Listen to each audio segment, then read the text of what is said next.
Okay, here we are with a ProComp, and if I've been waiting to get a hold of one of these, I was really big into the Chryslers in the mid to late 90s. I've done probably several pairs of the X-Head small block, W2s, stuff like that, and back then they never had anything like what you're fixing to see. This is the new ProComp small block Chrysler head. It's what you'd expect from ProComp. I mean, looks like we got similar things just like with the other ones with the seats. Far as port shape and all that goes, definitely a good starting point. Notice it is a quench head. If you're seeing some condensation, it got real cold in here last night, around about 24 degrees. But what we're going to do is we're going all out with this, turn it into a stage 4. One of the things that caught my eye right off the bat, I love the tube holes. This is going to allow me for maximum effort. I will be able to go in there and put the tubes in there, which allows me to tear the walls out. Looks like I'm going to be putting tubes in the center also, so we're going to have tubed push rod holes, tubed cylinder head bolt holes, and overall it looks like a pretty good shaped head. I'm telling you, I can make this thing turn on right here. So we're going to get more into the casting and the other stuff later. I just wanted to touch a brief point, but let's get some close-up. One other thing, look at the exhaust ports on the heads. While they kept it where you could still use the old style header, it has got one heck of a raised floor. Pretty good raised floor. So anyway, let's get a look close up at the intake and exhaust ports and the combustion chamber of the head. Combustion chamber shape is reasonable. Looks like we got a big, thick, wide seat. Hopefully we can go to a 205 or 208 valve. I don't know that yet. We don't have a lot of casting behind the valve guide, which is good. It begs to question if I can move the guide down to try to take it out of the way, what the overall length is. We're going to get more into that. I do not recall the CC volume of the intake runner out of the box, so you'll have to pardon me for that. But let's take a look and see what we got. Once again, ProComp and now Engine Tech style, Engine Quest. We got a little bit of overhangs. Not too bad, actually.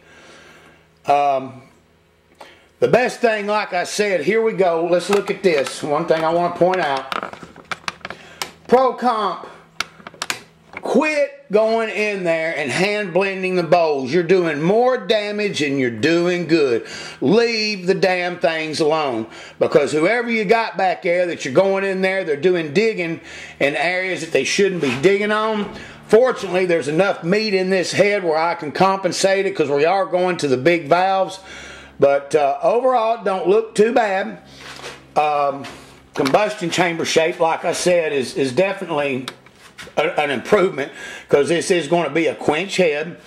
Believe it or not, ProComp, yay. I wish you'd start doing your Chevrolets like this. There is virtually no overhang in the combustion chamber anywhere where they put the seat. This is no doubt probably the best casting ProComp head as far as valve seat installation into the combustion chamber that I have ever seen, and that includes your big block stuff and everything. ProComp, why can't you get that quality control on these, on the other stuff like you've got on this Chrysler head? That's excellent. It makes my work a little bit easier. Alright, now, like I said, we are tubed. Let's take a look inside the ports. Man, you gotta love them. ProComp, you still, you know what, I like this about them. There's the protrusion. ProComp believes in one thing, straightening this wall on the Siamese head.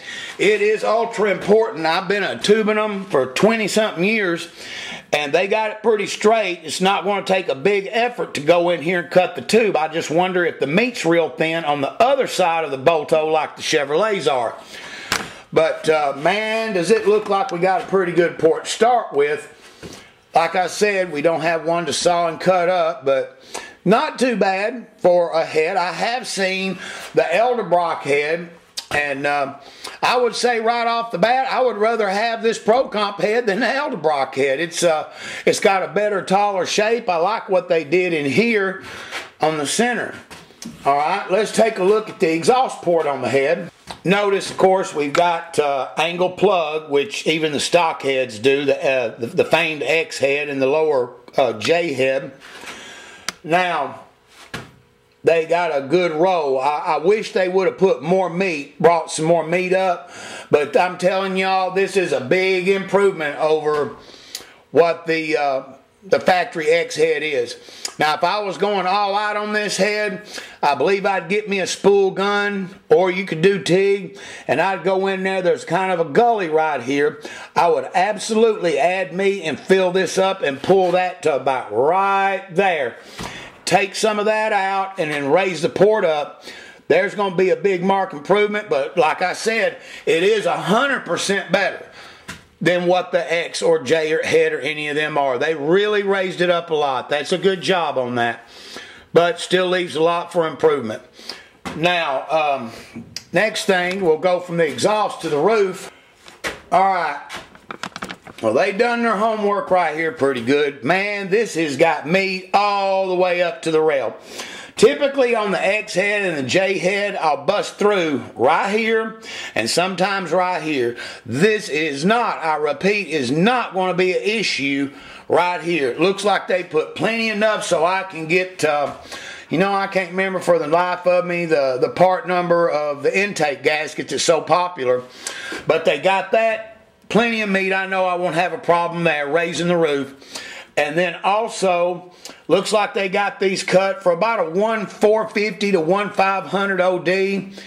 As far as valve guides, I hate to hand this to you, ProComp, but unless y'all went to a new one, valve guides on these aren't the best quality. Now, this is a newer head. Maybe these newer ones, they've started using a harder guide. But I hand hone them. That's the reason, once again, I order them bare. I always get my valves, and this is a little trick. I'm not going to tell many people this, but I'm going to let it out of the bag here. I have companies that sell me valves that are 1,000ths plus bigger. And the reason I do that, and we're just talking 0.001, so it allows me to go in here and hand hone these guides and fit them to exactly the shape that I want them to. It just depends. I always check the head first and then make a decision on ordering the valves if I wanted something in an oversized stem. I believe the height on this thing is 5.5 inches and 80 thousandths, 560, something like that. Which, ProComp, you need to list your damn valve links on your website. I had to go through an hour-long technical support to find out what length valve they want to use with their head before I made my own decision, of course, what to do. All right, so anyway, that is the new ProComp Chrysler small block cylinder head, and we're going to be going through this thing like you wouldn't believe, so we'll get more into the CCing, measuring, and other stuff. Like I said, this is an initial thing, and next week and from now until Christmas, we're going to be knee-deep into this and several other projects that was left off that we got to finish. So y'all, I hope you like watching videos, because I'm going to try to be posting at least 2 or 3 of these a day starting Monday or Tuesday of next week. It'll almost be live action cam at Headbytes, watching the work go down and the different shaping of the heads. Thank you.